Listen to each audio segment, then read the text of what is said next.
From Homedale to Salmon River, District 3 has several teams that don't always get their due. Stepping outside the shadows of the SIC, this is the Treasure Valley Prepcast with Logan Green.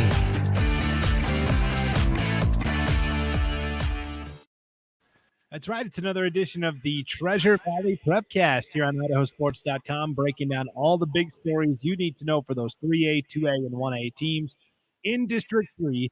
Brandon Baney with Logan Green. This is the guy that was in person at the BYU-Utah Saturday night. Logan, how awesome was that? Oh, it was a cool experience. I had honestly never been to a game down there before, but my niece is in the color guard at BYU. So my brother-in-law got season tickets and says, hey, you want to come with me to that game? And I don't know anybody that would say no to that, right? So of course I went, and it was a good time. It was fun. It was a fun trip down there. You know, I was watching the celebration after the game, and I thought I saw you out there on the field. Were you out there storming with all the other? You know what's funny? We stood there for a long time, during the whole thing. And then at the end, we're like, all right, well, honestly, we decided that let's go down on the field because maybe we can get out the other side. We can go across the field and not have to wrap around, right? So we go down, and that was the moment. Like, as soon as we got to the grass, they came over the intercom and said, thanks for having fun, but everybody needs to head back. And right as I put my foot on the grass, they came out, and the guy was like, turn around, go back. All right. So I didn't actually make it down there. I could have. We were on the bottom level, but we didn't. I think it was mostly a student thing and younger kids thing. So 3 old guys out there, probably not quite the scene, but either way, it was fun. It was a fun trip. Stop it, Logan. You're a young buck still. Yeah, I'm the young buck. Well, Yeah. I was with 2 older guys. Don't tell them I said that. But All right. Well, that was Saturday night. Friday night, you were at a pretty interesting game as well, as Carrie traveled over to play Wilder. That was a game we had on IdahoSports.com. yeah, Carrie ended up dominating 54-0, which happens to a lot of teams. But yeah. What did you see in that game? Yeah, you know what? I came out, and I honestly, my thoughts, I was talking with my brother-in-law, Dan. He's actually the one that came and did the game with me. He's like, what do you think is going to happen? And, I thought it was going to be close early, but I thought Carrie was going to pull away late. But it started off really good for Wilder. Wilder came out and got a 3-and-out to start everything off. And I was like, they're looking good. They come out on their drive, and they pick up a couple of first downs. Then they turn the ball over, and you can't turn the ball over against Carrie. It's like, we gave you a chance here. We went 3-and-out, but we're not going to do that again. And they didn't do it again, obviously. Just a phenomenal game from Carrie. And Connor Simpson had 3 touchdowns, and then, just everybody. They scored a lot of points, clearly, but I think I saw a play that I don't know if this stat line I have ever seen before, and you'll have to tell me if you've seen it. Please correct me if you've seen this. So it was 4th and goal for Carrie, and at the end of the play, they came away with a safety. Wilder came away with a safety? No, Carrie did? Carrie. So Carrie scored 2 points on a 4th and goal play. And they had the ball on offense? Yes, they had the ball on offense and scored a safety on 4th and goal. They threw a ball. The ball got intercepted. So they got intercepted around the goal line. Wilder came out with it and fumbled it. So the ball goes forward. Then the ball bounces back into the end zone, and there's a massive scrum pile on top, and Wilder ends up on top of it. So Wilder had possession outside of the end zone because he fumbled it around the 5, right? Okay. So he came out of the end zone, had it, and then he fell on it in the end zone. So they technically had possession of the ball. And then they lost possession going back, and they ended up with a safety. So Wilder recovered the ball in the end zone. Carrie didn't recover. No, Wilder recovered. Yes, so Carrie throws an interception. Wilder gets possession of the ball, running down the field. They fumble it at the 5-7 yard line. The ball just spins around, and Wilder falls on it in the end zone. So they had possession last, so it's their possession of the ball. so it lands in the end zone and it's a safety. Now that's how I viewed it as the correct call, and that I had never seen that. It's just interesting. The more I think about it, it's like, well, was it a touchback or how? But it was a safety. They had possession of it. When he was going down to the ground, it was Wilder's ball, and as it bounced backwards, I don't know. It was interesting, and I think it was right. We kind of sat there and were discussing it. And I think the officials were discussing it, saying, have y'all seen this? And I don't think anybody had seen that. It was an interesting play that I don't know has happened. If it has happened to you, then, or anybody out there listening, then I believe you and you can call me out on it. But I have never seen it. It's not something I've ever seen before. I will say I've never personally encountered that, but doesn't mean it can't happen. I mean, that's the thing with football. There's these fluky things that happen sometimes. So he intercepted it and only returned it about 5 yards, right? Before he fumbled it again. Yeah, I guess by the letter of the law, that does sound correct to me. I think he caught it at the 1. So he never was in the end zone with possession. So he was always in the field. He intercepted it around the 1 and took it up 4 or 5 yards and then lost it and then went back. So just an overall interesting, just an interesting play, Yeah. Anyways, that was just a fun tidbit that I saw this week. And it came just kind of crazy, obviously Carrie came away with the big win. But I really was thinking we were going to see more out of Wilder, because Wilder, of course, 2 weeks ago held Horseshoe Bend to 28-22. And then we see Horseshoe Bend go over to Notice and beat them there and beat the Pirates at home in Notice. And so we see Horseshoe Bend come away with a huge win this week. But it's just, I think it goes down to, you can look at scores all over District 3 this weekend and say, it doesn't matter what's on paper until you play on Friday night. Of course, Horseshoe Bend beat Idaho City decently. But then Garden Valley beat them by like 45 points. It's just, and then Garden Valley hadn't won a game all year. So it's just, that's just the way it is. It's just Friday night. You're not going to know who's going to come away with it. You can't, I just don't think in District 3 this year that you can look on paper and say, oh yeah, that team's got it. There might be a few cases of that, but it's going to be a toss up every night. And you're just going to see scores all over the place. I mean, even the same thing in 3A, right? Cole Valley beat Nissa 16-0, and then Melba beats them by 50. But then another huge game this weekend is Cole Valley beats Fruitland, who Melba lost. So it's just this web of so-and-so. You know that meme of Spider-Man pointing to like 8 different Spider-Mans? That's what's going on right now in District 3. Everybody's pointing at everybody because they're all doing exactly the opposite of what they should have done, but did what everybody thought they weren't. It's crazy. So it's going to make for a fun fall football season for sure. Well, Logan, you're kind of a numbers cruncher by trade, and I can see the smoke coming out of your ears as you're trying to compute what's going on. Yeah, it's I look for that, and I know it's not true. It's all matchup based. It's all everything is based on matchups. You can't say, well, so and so beat so and so, so you must be better. No, I did that one time because Idaho, the Vandals, right? That's my where I went to school. They beat. Gosh, I can't remember. I think it was when they beat Washington State a couple years ago in basketball. Anyways, you could trace it back to Duke. So they beat so-and-so who beat so-and-so who beat so-and-so. So for a year, I'm like, well, I mean, Vandals are better than Duke. So, I mean, that's always fun. It's not real. I'm sure if they played each other, obviously Duke would lose that game. No, just kidding. Obviously Duke would win that game. But you can dance that dance all day long, but it all comes down to the actual matchup, and some teams just match up better against other teams, and they're built to play certain teams in a better way. So that's what I mean by say it just comes down to Friday night to see who's going to win that game. Yeah, I don't know if the Vandals could beat Lapway right now, Logan. Probably not. Well, Titus year out, he committed to Idaho, so maybe they could. Maybe he can bring the playbook, and they could compete. Yeah, for sure. So let's revisit that Wilder Carrie game one last time, because there was kind of an interesting anecdote with one of the Wilder players. Yeah. Who I thought was really interesting during the broadcast.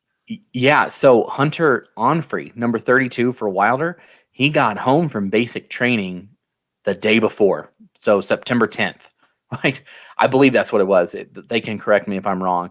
But he had a welcoming home ceremony on the field, and he suited up and played a lot. So just really impressive to still be in high school, but also be enrolled in the United States military, and to go out and just show right back up and play football and play it well.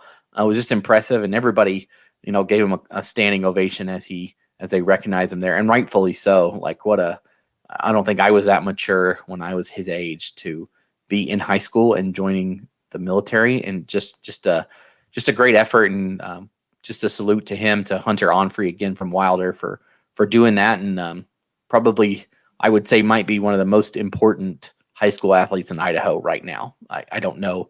He might not be, Talantogiai from Rigby, but you look what he's doing. It's just impressive. And he's doing things more important than playing football. Yeah, for sure. Talantogiai did commit to BYU over this a couple days ago or yesterday. Yeah, so I heard. I'm sure from what I saw, the recruits all had a good time there. That BYU Utah game, and I think he came out and committed almost like the next day or the day after. Yeah. I'm sure that had something to do with it, being in that environment. For sure. Anyways, but right. Just congratulations to Hunter Onfrey for that. What a cool deal. And the maturation and the dedication that's needed to take on something like that while you're still in high school. Yeah. Words can't even begin to describe that. So yeah, my mind was way other places in high school than going to military boot camp or basic training. That's how you spent your summer. It's just impressive. So yeah, congratulations to him for that. Yeah, that was really cool. So yeah, Wilder came out on the short end against Carrie, but I mean, so many teams do. The other big game in the 1A ranks that we were talking about was this really wild game between Horseshoe Bend and Notice. Horseshoe Bend jumped out to the lead. Notice tried to rally late. They had the ball, but time expired before they could get the game-winning play across. And so I don't know what this game says more about Horseshoe Bend or Notice, but I think both teams we like a lot. I think both teams are going to go deep into their respective playoff fields, but this was kind of a fun D1 versus D2 matchup. Yeah, and I don't know how much of it has to do with maybe is Carter Woodland back fully? I know he was out, or excuse me, Caden Clemens. Excuse me, right. Clemens was out a week ago. And was he back all the way? That's a question I don't have the answer to. But you got to think maybe he's hindered a little bit, and maybe that had something to do with it. But like you said, yeah, does this say more about Horseshoe Bend or Notice, or maybe they're both just really good and it was a great game? I mean, that's somebody had to lose that game, and I mean, both of those teams are top 5 teams in their respective divisions, and somebody had to come away a loser, and it was a tight game. I think it would have said more if somebody blew the other one out, which they did not. It was a tight game. And I think, that's what you would have expected, right? I wouldn't have expected somebody to blow the other one out. And I think a close game is just par for the course between those two teams this year. Yep. So Coach Woodland from Notice does a great job of sending me the recap of the game and kind of the stat leaders. And so Caden Clemens was back. He had a touchdown and 12 tackles on defense. And so it looked like he was back fully. So he was back full. So it was just a good game. I think that you probably chalk it up to that, and that they were two heavyweights just slugging it out with each other. And that's kind of what you would expect. And just one thing, Horseshoe Bend, all their games they've scored around the same amount of points, right? They scored 28 last week against Wilder. They're not like coming out and just scoring a ton of points, but their defense they don't have to. Their defense is doing so well to just shut the other offensive down. In 8-man football, you keep somebody below 30 points. That's a good weekend, right? And they're able to win scoring around that amount. So their defense just phenomenal at shutting these people down, and the ball control on offense to eat up clock. It's just, and I think that is the scariest part about that team, is you can see it by who they're playing, that they're forcing teams to play their style of game. Yeah. They're not going out and dropping 60 points on someone to win and saying, we're going to adjust and we're going to play heavy offense right now and just blow people out. They're going to say, no, you're going to play our brand of football and we're going to beat you in it. And that's what they've been doing so far. And I think that's I really like to see what they could do against a Carrie. And maybe we'll get that in the playoffs. I think it's a very real possibility that we see that. And then I think it's up for grabs. Besides Carrie, you saw Castleford also beat Dietrich in the 1A D2 level. So you've got some shuffling going on there, and maybe an opening, a light at the tunnel, possibly. That's no diss to Castleford. It's just saying that it's not the same old person on top in Dietrich who won it last year. So good chance for Horseshoe Bend to maybe make some noise later on this season. Yeah, I think there's a lot of questions at the D2 level, right? Kendrick got shut out by Oakley over the weekend, and a lot of turmoil in Carrie's conference besides Carrie. So I do agree. It's wide open. Horseshoe Bend in their 3 games so far this year, 22 points allowed against Idaho City, 20 against Wilder, 26 against Notice. So yeah, below 30 every single time out, which is super impressive. The other 1A games, Garden Valley beat Idaho City 58-12 to get their first win of the season. Tri-Valley got their first win of the season over Greenleaf Friends, 46-21 as well. And Council picked up their first victory over Lewis County, 44-12. So it was nice to see all of those schools come through with wins. Yeah. I think it's a good week for all of those teams to pick up those first wins. I saw that Council score against Lewis County, and that was good for them to get off that, to get that win. I think that was a team that a lot of people liked this year, was Council. And maybe, they've played a good schedule so far, and it'll be interesting to see how they match up with Horseshoe Bend when that game comes along. I think the Lumberjacks will do well in conference play this year when they get deep into that, and then we'll see how they can handle the Mustangs. That should be a good matchup later down the line. For sure. All right, let's move on to the 3A, 2A ranks. The most interesting game was Coal Valley Christian and Fruitland. They were each scheduled to play other teams. Yeah. Coal Valley's opponent canceled first.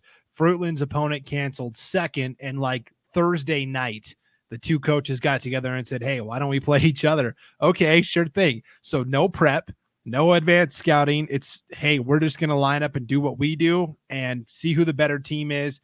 And Coal Valley won in a pretty low-scoring game, 26-21. Yeah, I like it. When I saw that come out on Twitter, I was like, is this real? Is this a real game?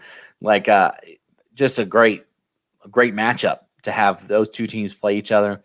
Like we said, Fruitland, they were undefeated last year up until the last week of the regular season against Homedale, an undefeated, basically a 7-1 team from last year. For Coal Valley to beat them, it just sets up the game of the week, I think, in Idaho, not just District 3, but in Idaho next week, in that West Side versus Coal Valley Christian. If there's a better game on the schedule, someone show it to me. But I think that game is going to be phenomenal. And Brandon, you get to be there. I'm a little bit jealous.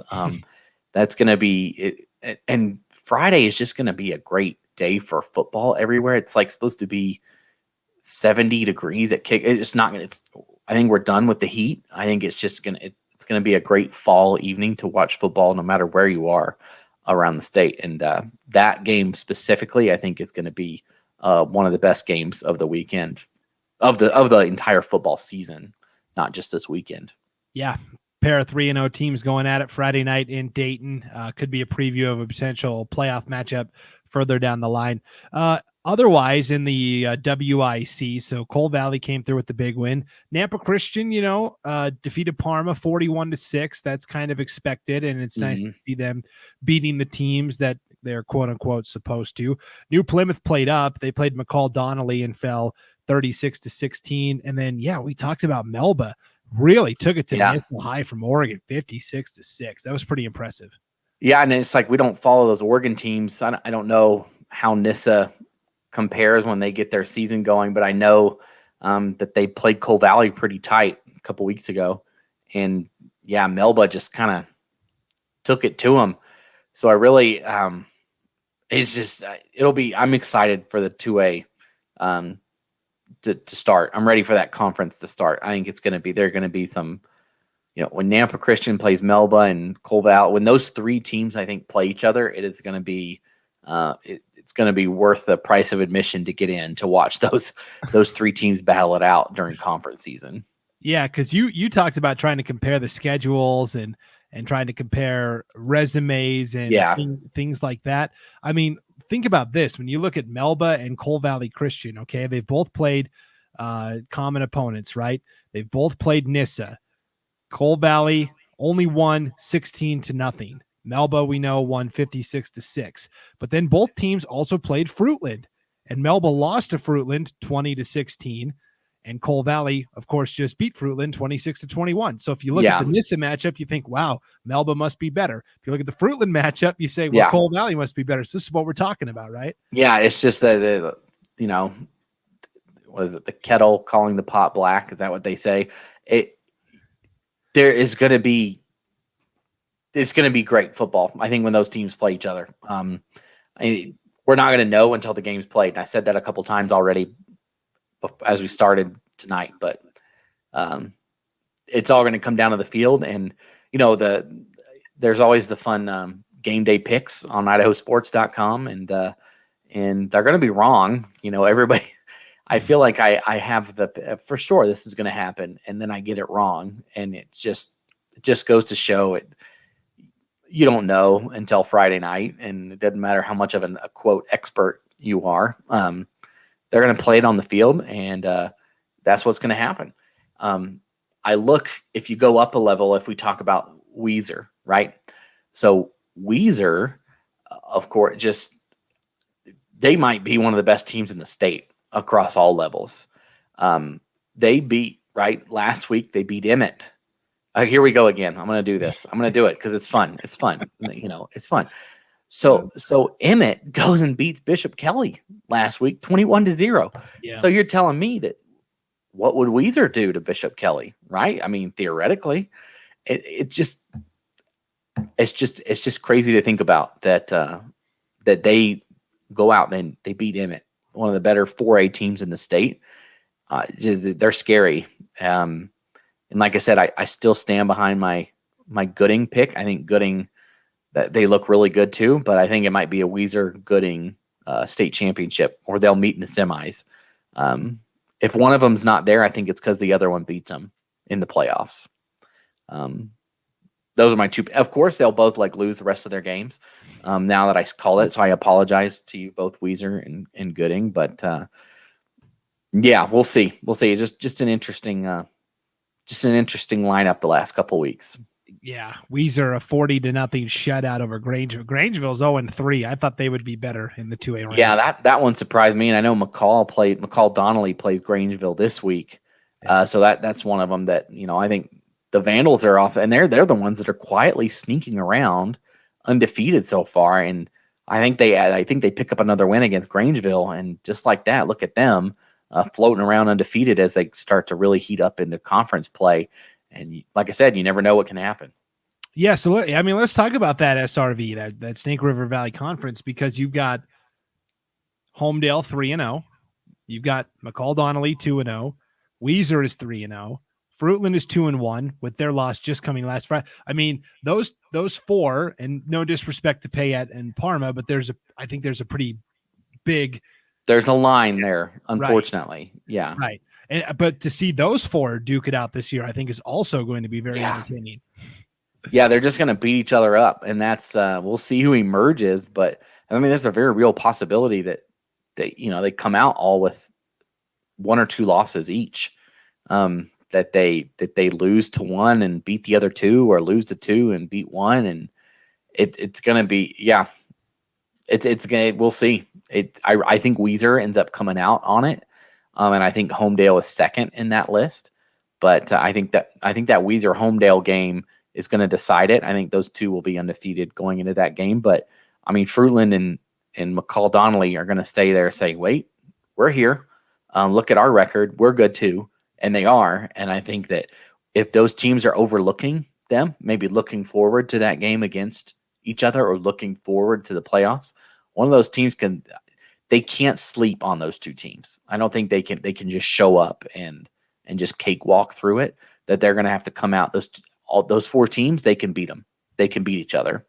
And so they're not going to be able to sleep on it. They got to go in and go hard every night.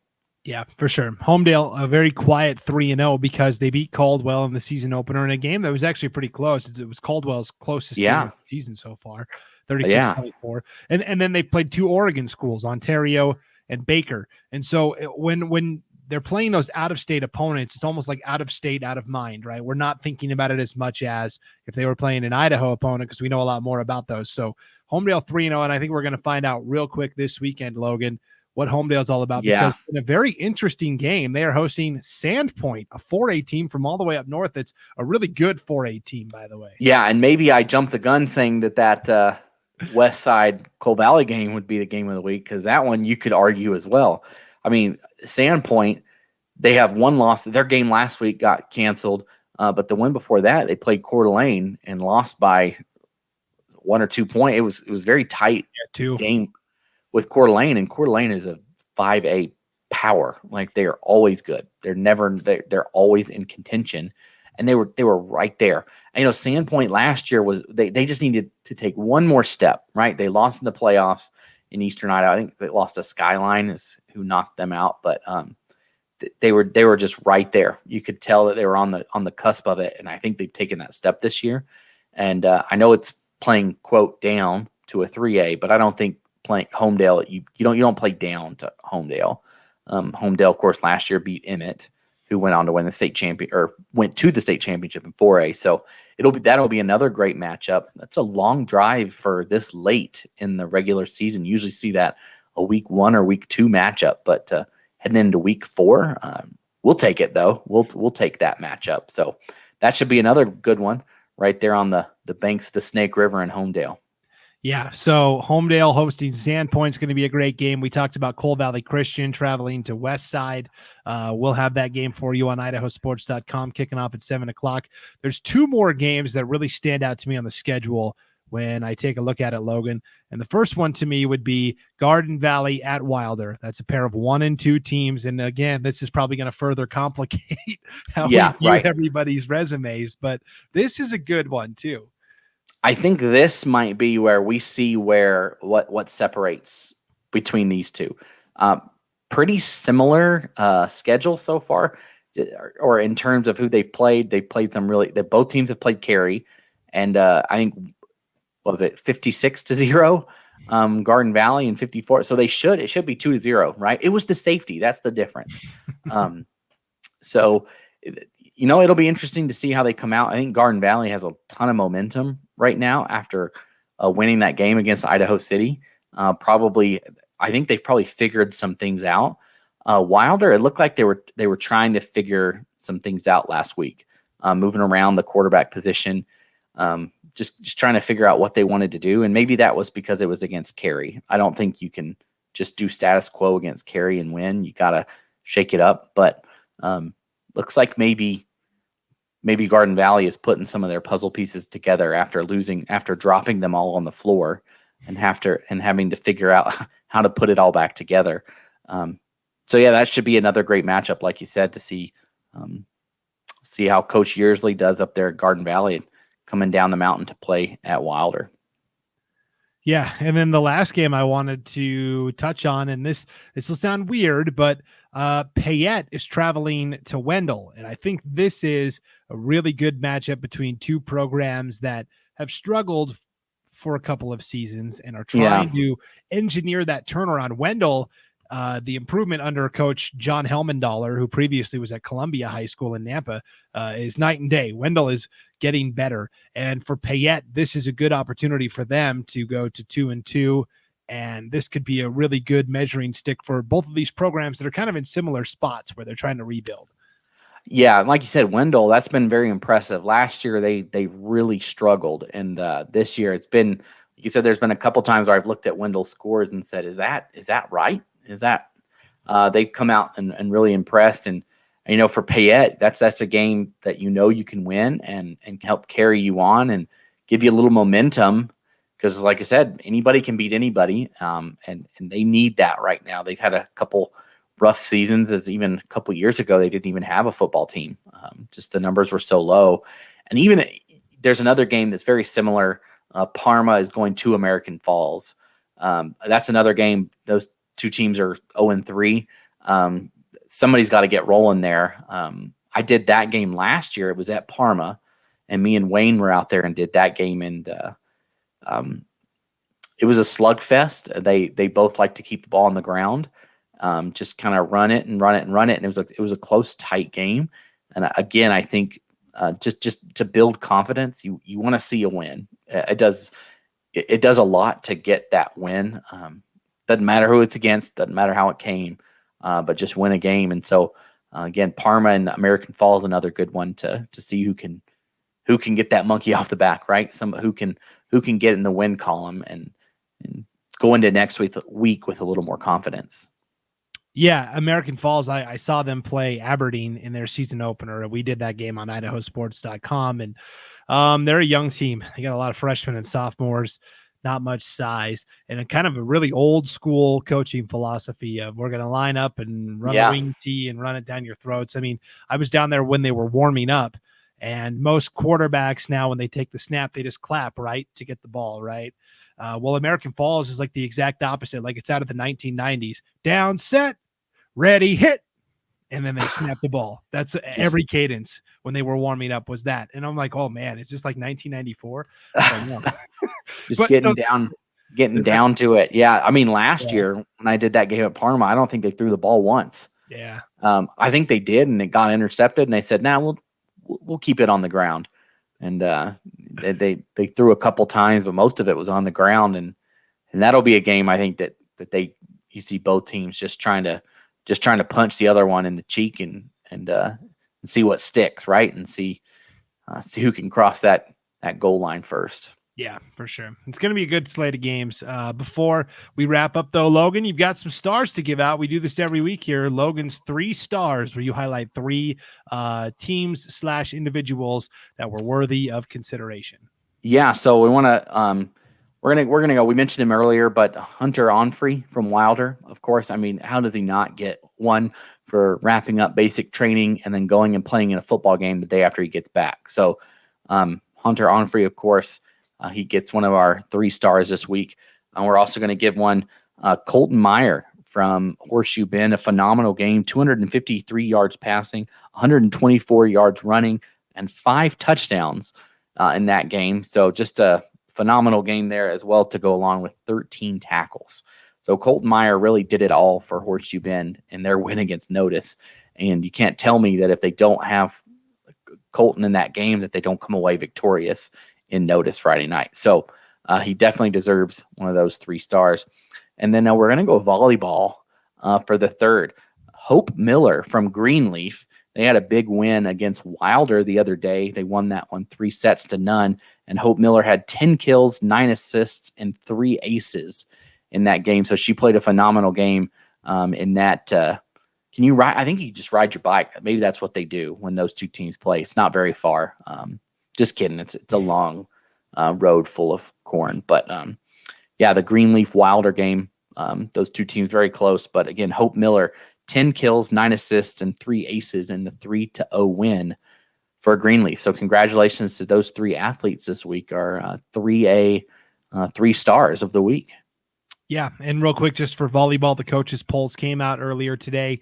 In the 3A ranks, Fruitland is ranked 3rd in the 3A coaches poll for volleyball. In the 2A poll, Melba is ranked 2nd, only behind defending state champs West Side.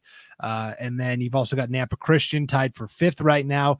And then in the 1A D3 poll, just like last week we talked about, Logan, 3 of the 5 teams are from District 3. Horseshoe Bend, the number 1 team, Tri-Valley at number 3, and Council at number 5. Yeah, and I was looking, and I can't remember off the top of my head who it was, but I think it was Tri-Valley. They beat Homedale last week, so they're going and beating 3A schools, and you'll have to correct me if it wasn't Tri-Valley. It was one of the – I'll have to look at it. It was either Tri-Valley or Council, one of them that did it. But either way, just that conference is going to be – that's going to be another one where you've got 3 of the top 5, And I think we've talked about it every week, but it just stays that way. It hasn't trained. They're not losing. They're staying in that, and it deserves recognition that those 3 schools are doing so well. Yeah, so it'll be a lot of fun to watch them as they get into the conference slate. That'll be coming up pretty quickly here for volleyball. And, of course, a full batch of football games this weekend, including Cole Valley Christian at Westside on IdahoSports.com Friday night, 7 o'clock. I'll be there with Sean Kane, and all of you better be there too, because it's going to be a really, really good football game. So yeah, I'm doing my own game, but I'll have you guys on my phone and be tracking it. I think that just kidding. I'm doing my game, Paul. Don't worry about it. I think that if you like high school sports, if you like high school football, that you need to be watching that game. It's right here. It's on Idaho Sports. It's free. Like, why not? If you're at your game, just pull it up on your phone and track it at the same time. You can just keep it there. When your team's in timeout, just pull it up for a minute and see what's going on. I think that's going to be it's going to be a great game. So I'm really jealous that to be there. And Dayton is just it's a great town, and their field is great. It's a great place to watch a football game. Yeah, it's going to be a lot of fun. So we'll be here to talk all about it next week on another edition of the Treasure Valley Prepcast. Thanks for tuning in, everybody, whether you got the audio from IdahoSports.com or wherever you download your podcasts, or you watch the video on the IdahoSports.com Facebook page or our YouTube channel. For Logan Green, I'm Brandon Baney. We'll see you back here next week on another edition of the Treasure Valley Prepcast from IdahoSports.com.